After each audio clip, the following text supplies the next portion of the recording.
जय श्री हरि विष्णु।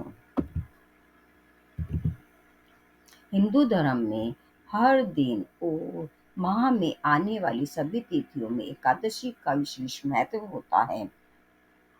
हर माह में 2 और साल में 24 एकादशी तिथि आती है। इन सभी एकादशी तिथियों का अलग अलग महत्व है। इनमें व्रत और भगवान विष्णु की पूजा अर्चना की जाती है। भगवान विष्णु की कृपा होती है, दुख और कष्टों का नाश होता है। इसी में मार्गशीर्ष मास के शुक्ल पक्ष की एकादशी तिथि को मोक्षदा एकादशी के नाम से जाना जाता है।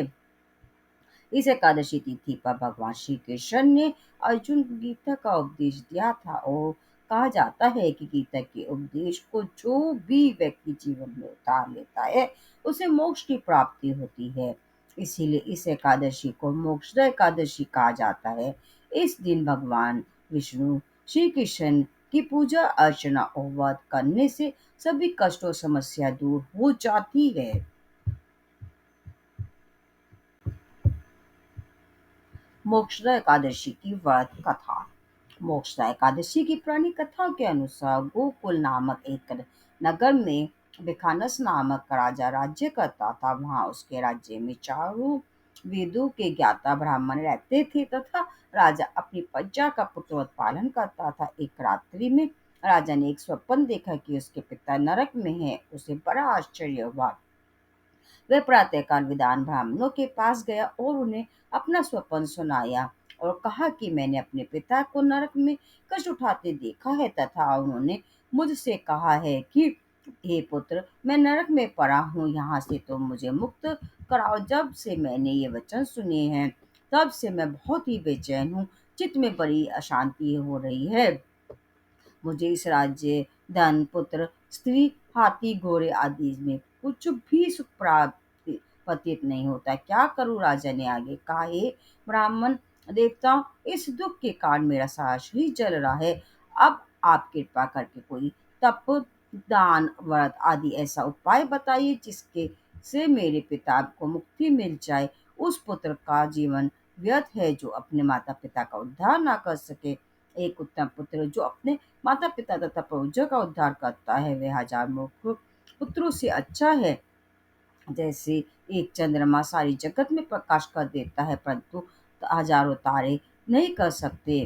ब्राह्मण ने कहा, हे राजन, यहाँ पास ही भूत भविष्य वर्तमान के ज्ञाता पर्वत ऋषि का आश्रम है। वे आपकी समस्या का हल अवश्य ही करेंगे। यह सुनकर राजा मुनि के आश्रम पर गया।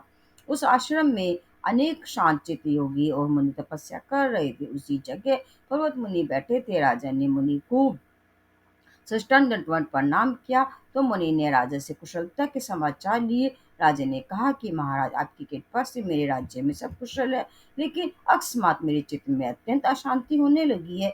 ऐसा सुनकर पर्वत मुनि ने आंखें बंद की और भूत विचारने लगे। फिर बोले, हे राजन, मैंने योग के बल से तुम्हारे पिता के कुकर्मों को जान लिया है। उन्होंने पूर्व जन्म में काम तो होकर एक पत्नी की को रति दी, किंतु सोच के कहने पर दूसरी पत्नी को ऋतु दान मांगने पर भी नहीं दिया। उसी पाप कर्म के कारण तुम्हारे पिता को नरक में जाना पड़ा है। राजा ने कहा, ऋषिवर, इसका कोई उपाय बताइए। मुनि बोले, हे राजन, आप मार्गशीर्ष एकादशी का उपवास करें और उस उपवास के पुण्य को अपने पिता को संकल्प कर दे। इसके प्रभाव से आपके पिता की अवश्य ही नरक से मुक्ति होगी। मैं मुनि के ये वचन सुनकर राजा महल में आया और मुनि के वचनानुसार परिवार सहित मोक्षदा एकादशी का व्रत किया।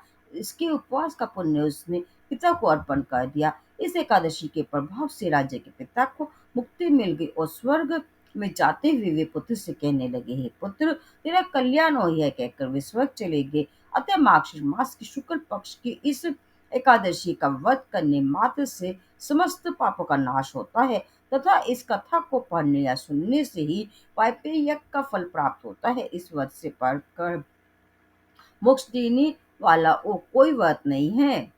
यह एकादशी सभी कामनाओं को पूर्ण करने का सामर्थ्य रखने वाली शक्ति है तथा अंत में मोक्ष देती है। बोलो जय श्री हरि, जय श्री हरि विष्णु, जय श्री कृष्ण।